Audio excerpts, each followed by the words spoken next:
Samajwadi party में राष्ट्रीय सचिव पूर्व विधायक आर.एस. कुशवाहा जी, पूर्व विधायक सुरेंद्र सरसेला जी और मैं बहुत सारे हमारे समाजवादी पार्टी के नेता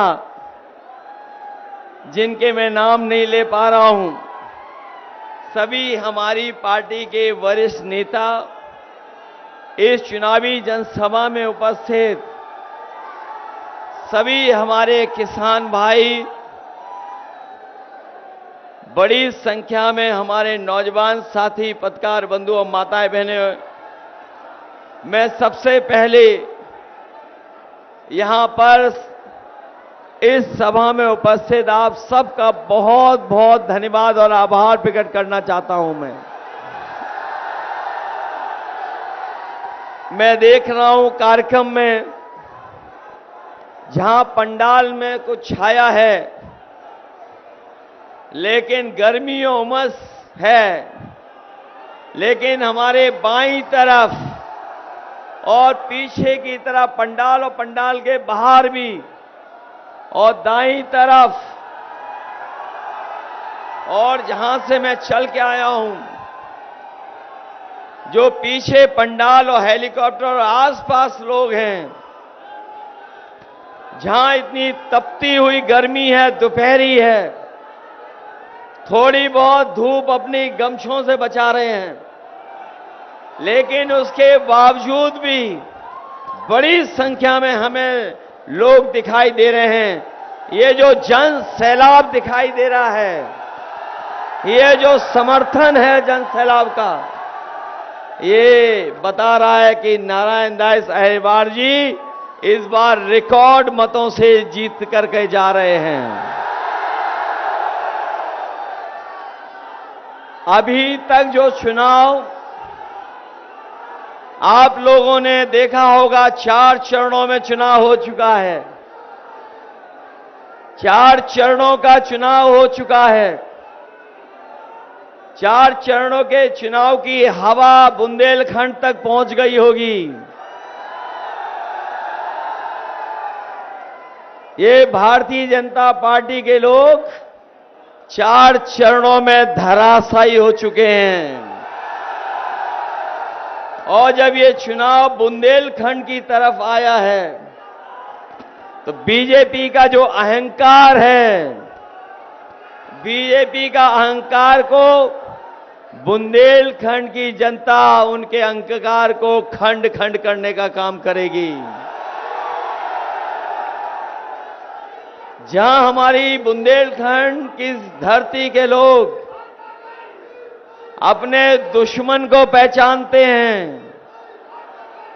जहां बुंदेलखंड इनके अहंकार को खंड खंड कर रहा है, जहां बुंदेलखंड की जनता अपने दुश्मन को पहचानती है, वहीं इस बार बुंदेलखंड के लोगों ने ये मन बना लिया है कि जिन लोगों ने उन्हें धोखा दिया है, उनका इस बार भ्रम दूर करने का काम बुंदेलखंड की जनता करेगी। अब चुनाव आया है असली पथरीले इलाके में और उस क्षेत्र में चुनाव आया है जहां पर बीजेपी की झोली कभी खाली नहीं गई। आपने भर भर के वोट दिया, बुंदेलखंड की जनता ने। इनके लोकसभा के सांसद भी जीते। 10-10 साल से यहां पर सांसद हैं। सरकार इनकी 10 साल से है। उत्तर प्रदेश की सरकार साल से है। बताइए इनसे हिसाब लोगे कि नहीं लोगे इस बार चुनाव में?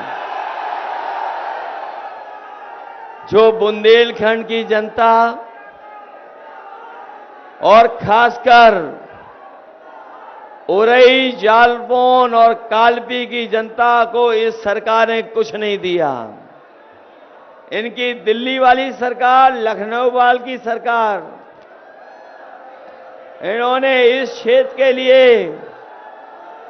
और इस क्षेत्र के विकास को विकास तो दिया ही नहीं और यहां से योजनाएं भी दूर रखी। और उसका परिणाम ये हुआ कि ये सरकार जो कहती थी कि किसानों की आय दोगुनी कर देंगे, हमारे बुंदेलखंड के किसान जानते होंगे, उनकी लागत बढ़ गई, लेकिन उनकी पैदावार की कीमत या आय जो बढ़ाने की बात कही थी, आज हमारा किसान संकट में चला गया। इनकी आय दोगुनी नहीं हुई, न आय दोगुनी की, और महंगाई बताइए कहां पहुंचा दी। महंगाई आसमान पहुंचा दी। आज चाहे वो खाद खरीद रहा होगा किसान, चाहे डीएपी ले रहा होगा, चाहे कीटनाशक दवाई ले रहा होगा, सिंचाई के लिए अगर डीजल ले रहा होगा, बिजली ले रहा होगा, आज हर चीज भारतीय जनता पार्टी की सरकार में महंगी हो गई। और जिस समय हमारे किसान की फसल तैयार हुई, इस सरकार ने कोई व्यवस्था नहीं की जिससे हमारे किसानों की फसल की कीमत भी मिल पाती। न केवल हमारे किसानों को धोखा दिया, बल्कि उनकी हर फसल में इन्होंने लूटने का काम किया। बताओ कि बुंदेलखंड के हमारे किसान भाइयों, गरीब भाइयों, इन्होंने आपको लूटा कि नहीं लूटा? और जो लोग भरोसा दिला के गए थे कि आय दोगुनी हो जाएगी, आज 10 साल बाद बताओ आपकी आय दोगुनी हो गई क्या? हमारा किसान और गरीब संकट में चला गया। जब इनकी मदद होनी चाहिए थी, इन्होंने बड़े बड़े उद्योगपति, बड़े कारोबारी और जो बड़े संपन्न लोग हैं, उनकी मदद की भारतीय जनता पार्टी ने। अभी जब कर्ज माफी की बात आई, इन्होंने करोड़ों करोड़ों रुपए जिन्होंने कर्ज लिए थे बैंकों से, उनका तो कर्ज माफ कर दिया, लेकिन हमारे गरीब किसान जिन्होंने मात्र लाखों में कर्ज लिया होगा, उनका कर्ज माफ नहीं किया। और जिस समय कर्ज माफी का फैसला लिया इन्होंने, उस समय तय किया कि जिनका 5 करोड़ से ऊपर बैंकों का कर्ज है, उनका कर्ज माफ होगा। इन्होंने हमारे गरीब और किसानों को धोखा दिया, इसलिए ये नियम बनाया 5 करोड़ से ऊपर का, क्योंकि हमारे गरीब और किसानों का तो कर्ज केवल लाखों में है, करोड़ों में नहीं है।